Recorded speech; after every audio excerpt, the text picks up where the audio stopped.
découvert il y a donc quelques années de cela, puisque c'était au moment de Nikita. Avant, je crois bien n'avoir jamais entendu parler, si ce n'est peut-être l'allusion qu'avait faite, la citation qu'avait faite Anne Parillo au moment de son César.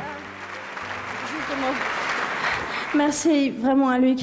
Et merci à mon professeur avec qui je travaille, Pascal-Emmanuel Luneau. Merci beaucoup. Et je connaissais Anne Parillo dans des films, bon, voilà, comme ça, sans plus.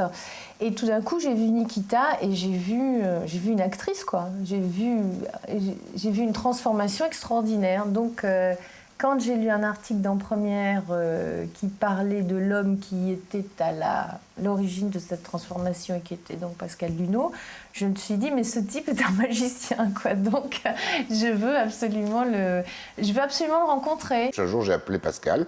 J'ai dit, bonjour, monsieur Luneau, je suis Jean-Luc Azoulay, je suis producteur. Il m'a dit, oui, je vous connais. J'ai dit, bon, très bien, il faudrait qu'on se voit. Et je lui ai envoyé tout de suite, je pense, des comédiens, immédiatement. Et j'étais content du résultat, on est devenus copains. Et ça s'est fait comme ça. Je crois qu'il ne s'est pas passé un film depuis quelques-uns pour lequel je n'ai pas fait appel à Pascal Luneau. Ça, c'est vrai. Quand vous avez besoin d'un coach, et surtout sur l'affaire que j'ai eue là récemment où j'avais un gros enjeu, donc j'ai eu beaucoup de mal à avoir Pascal. Je lui ai couru après pendant un sacré moment, mais j'ai pas lâché l'affaire et je suis très contente.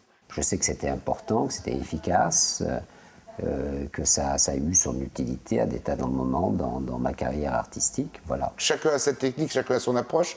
Pascal, par exemple, il a une grande complicité avec les comédiens, c'est-à-dire qu'il se débrouille pour se mettre à leur niveau, quel que soit leur niveau. Et je crois que c'est surtout ça, c'est-à-dire prendre quelqu'un en main psychologiquement pour lui faire comprendre qu'il peut faire mieux. Je crois que c'est ça, la qualité de Pascal, c'est qu'il donne confiance en eux, aux comédiens. C'est-à-dire que c'est pas simplement apprends ça, récite-le-moi, c'est une question de confiance, c'est exprime-toi. Je crois que c'est ça la force des bons coachs.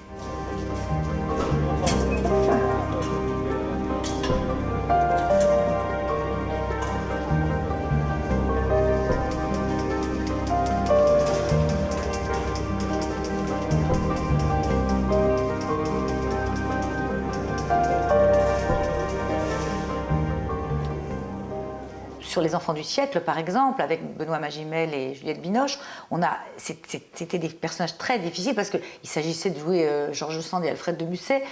On n'aborde pas ça aussi facilement qu'on aborderait un personnage contemporain. Moi, je me suis beaucoup penchée sur l'histoire, sur la période, sur le costume, sur la façon dont les gens parlaient, se déplaçaient, etc. Et j'ai travaillé beaucoup avec les acteurs, mais il a fait aussi, lui, de son côté, un travail avec eux qui n'était pas le même travail que moi.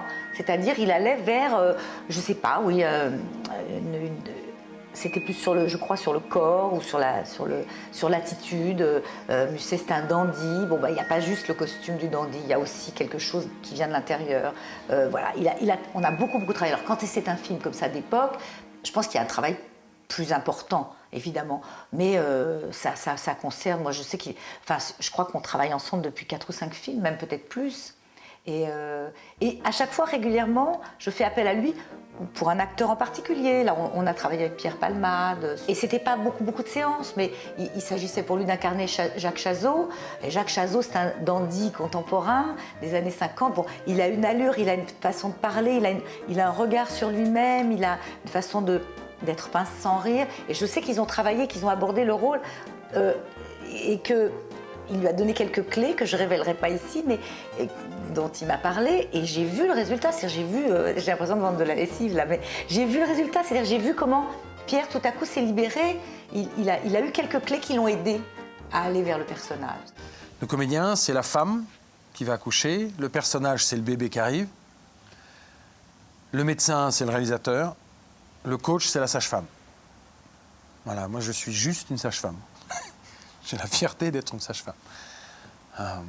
On reste à notre place avec humilité et on fait tout le travail en amont, avant l'accouchement. On prépare à l'accouchement. C'est tout. C'est un espèce de laboratoire, en fait. Et du moment de... C'est bien d'avoir les gens qui cherchent. On n'est pas obligé de trouver, mais c'est déjà bien de chercher. La seule façon de faire que Pascal a, c'est d'aimer inconditionnellement la personne avec qui il travaille. Coacher un comédien, c'est pas lui apprendre des techniques, c'est pas... Il y en a plein des techniques différentes, il y a plein de méthodes différentes. En revanche, donner au comédien la conscience qu'il est quelqu'un et qu'il est un artiste aimable, c'est-à-dire que le réalisateur l'aime déjà, que le public va l'aimer, alors il a en lui une confiance et d'un seul coup il se développe. C'est lui qui se développe, c'est le comédien qui apprend. Il apprend à votre contact et le seul contact puissant, c'est l'amour. Indépendamment du rôle pour lequel je suis là ou que je veux approfondir, c'est ce moment d'intelligence, de découverte. Je suis heureux de dire voilà, je m'entraîne avec quelqu'un, j'ai été préparé pour ce rôle-là, je suis préparé pour ce rôle-là. J'ai vraiment adoré travailler sur ce film. Gérard Corbiot m'avait appelé pour préparer le comédien. Et c'est le même comédien, Boris Terral, qui m'appelle pour le préparer. Donc en fait, ils avaient tous les deux fait leur démarche, chacun de leur côté, pour me contacter, pour qu'on travaille ensemble. Et je me souviens de Gérard qui me disait « J'ai un problème avec Boris, je l'adore, il est le rôle, il est l'Ulysse, personnage complètement fou et mégalomane, psychopathe, mais il est doux. Et Boris, il n'arrive pas à être mégalo, il y a quelque chose qui manque. Et donc on a dû travailler avec Boris. Et c'est un mot qui a décoincé tout, et c'était le mot narcissique. Et quand on a trouvé le mot avec Boris de narcissique, tout de suite la mégalomanie, la folie s'est mise en place. Et quelquefois c'est peu de choses, c'est juste un mot, c'est le vocabulaire. Et ensuite j'ai appelé Gérard Corbiot en disant « Gérard, voilà, quand tu parles de narcissisme à Boris, ça y est, il comprend et il va vers la mégalomanie. » Voilà, c'est ça. Moi j'aime ce travail quand on est à plusieurs, et que ça tourne, et que les infos tournent, que personne ne s'arrête en disant « c'est moi qui suis ceci, c'est moi qui suis cela ». On travaille tous pour le film, on travaille tous pour que les personnages aillent plus loin, plus fort, plus haut. J'ai l'impression qu'on devrait être un peu plus humble dans ce pays, un peu moins sur nos ergots, puis un peu plus bosseur, quoi. Ouais, surtout, c'était l'école du travail, le coaching. Je pense qu'un comédien est en perpétuel travail, comme un danseur. C'est-à-dire qu'un danseur qui ferait plus d'assouplissement, plus de barres, ça deviendrait un sportif rouillé, quoi. Le travail, en tout cas, que j'ai pu découvrir à ce moment-là, il y a 10 ans avec Pascal, il y a vraiment un aspect accoucheur. Quelqu'un qui aide à ce que la fin de la gestation, le bébé sorte dans la direction qu'on cherche.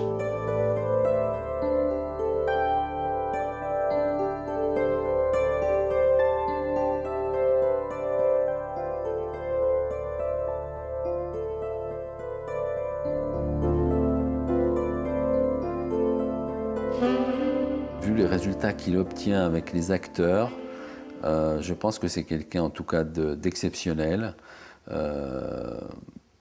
qui sait rentrer en introspection aussi, mais d'une manière très douce. Jamais il ne va heurter un acteur. Et quels que soient les gens qu'il va rencontrer, il va toujours trouver le terrain propice pour que l'acteur puisse se laisser aller et trouver ce qu'il cherche en tout cas. Quand on travaille avec Pascal, il y a certaines personnes, certains comédiens que moi j'ai vraiment découvert, on décelait chez certains comédiens une incapacité à aller dans certaines émotions. Et d'un seul coup, avec Pascal, en quelques mots... il a des déclencheurs, lui. Il a des déclencheurs, il a des clés. Ouais. Et j'ai vu des comédiens se transformer en quelques secondes grâce à lui. Ladies and gentlemen, for performance by an actress in a leading role for La Vie en Rose, Marion Cotillard. Moi, je comprends pourquoi Marion Cotillard a fait appel à Pascal. C'est un truc très lourd pour une comédienne d'incarner un personnage comme ça. Un personnage aussi fort.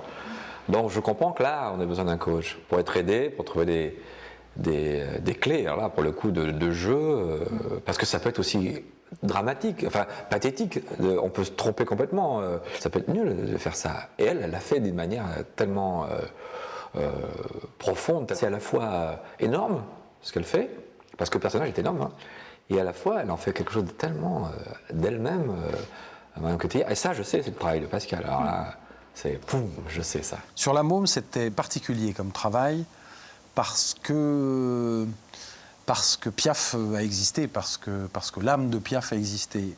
Et quand on croit en l'âme humaine, si on croit en l'âme humaine, est-ce que l'âme disparaît, est-ce que l'âme ne disparaît pas? Voilà, ce sont des questions qu'on s'est posées réellement avec Marion pour aborder le rôle. Et ensuite, dans le travail,